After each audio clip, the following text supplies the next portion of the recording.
especially for our children. The Honourable Leader of the Opposition. The Bank of Canada has said that this government's deficit spending is driving inflation, that inflation is costing $3,500 for the average Canadian. And furthermore, we're facing a heat crisis over the winter. The Liberals say they're going to buy everyone a heat pump, but according to McLeod-Laurie Insurance Group, many insurance companies will not accept heat pumps as a main source of heat. That's because they can't be counted on to keep the pipes from freezing. So instead of distracting with promises that won't work, why won't the Liberals cancel their plan to triple the carbon tax and raise home heating prices? Well, Deputy Prime Minister. Providing dental care for all Canadian children under 12 is not a promise that won't work. That is a commitment that starts this Thursday, and it means that never again will a Canadian parent of young children need to choose between buying the groceries, paying the rent, or taking their kid to the dentist. That is something for us all to celebrate. When it comes to fiscal responsibility, Canada has a AAA rating and the lowest debt and deficit in the G7. Honourable Leader of the Opposition. Mr. Speaker, the question was about home heating. The NDP has voted to raise home heating prices. They voted against our motion to take the carbon tax off home heat, and they did it right before a winter where analysts expect that home heating prices will double.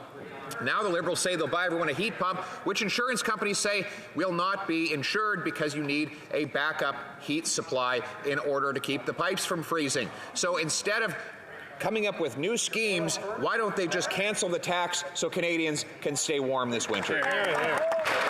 The Honourable Minister of Natural Resources. Mr. Speaker, and I certainly think that we can all agree that affordability is an incredibly important issue for Canadians, for all Canadians. That is why we have done a number of things, including doubling of the GST benefit, enhancement to the workers' benefit, and investments in energy efficiency to ensure that we are addressing affordability. It's also the case, no matter what the opposition tries to say, that 8 out of 10 Canadian families actually get more money back than they pay in the price on pollution. And I would say every member on that side of the House, including the Leader of the Opposition, campaigned on a platform of putting in place a price on pollution. What does he say to his constituents now? I don't know. The Honourable Leader of the Opposition. Well, I say to my constituents that we want them to have lower, not higher home heating bills. As for his claim, the Parliamentary Budget Officer says that when you take into account both the financial and economic costs of this government's carbon tax, that 60% of people paying it will pay more than they get back in any rebate. That is published information, and it's only going to get worse as the Liberals triple the tax with the help of the NDP. We're headed into a cold winter. Canadians need to heat their homes. It is not a luxury. Will they cancel their plan to triple the tax?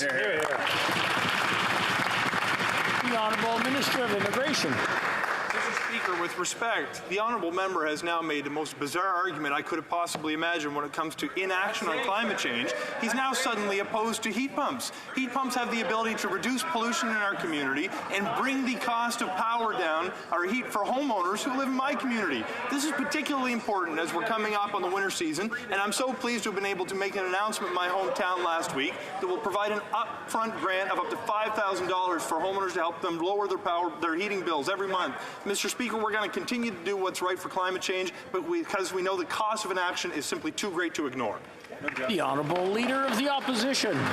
In the recently published government strategy on the Indo-Pacific, they say, and I quote, "In areas of profound disagreement, we will challenge China, including when it engages in coercive behavior or ignores human rights obligations."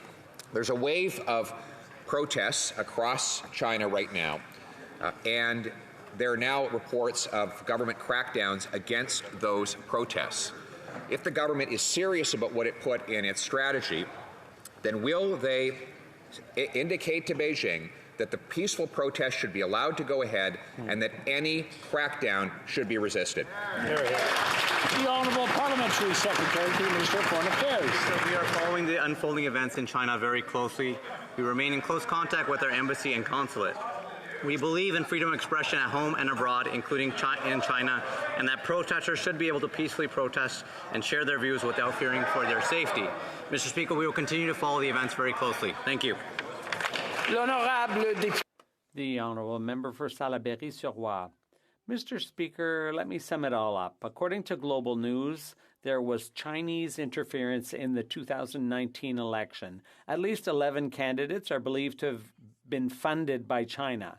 Intelligence agencies reportedly notified the Prime Minister's office as early as January of this year. We've been trying to get to the bottom of this, but there's no clear answers from the Prime Minister nor from the Minister of Foreign Affairs, as if secrecy somehow served democracy. I'll put the question another way. Are we to understand that the global news story is fake news?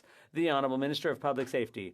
Mr. Speaker, we take all threats of foreign interference very seriously.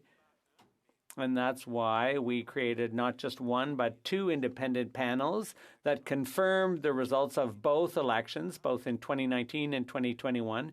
And we will continue to provide the National Security Committee all the tools it needs, and the Public Safety Committee as well, so that they can protect our democratic institutions. Thank you. The Honourable Member for Salaberry-sur-Roi.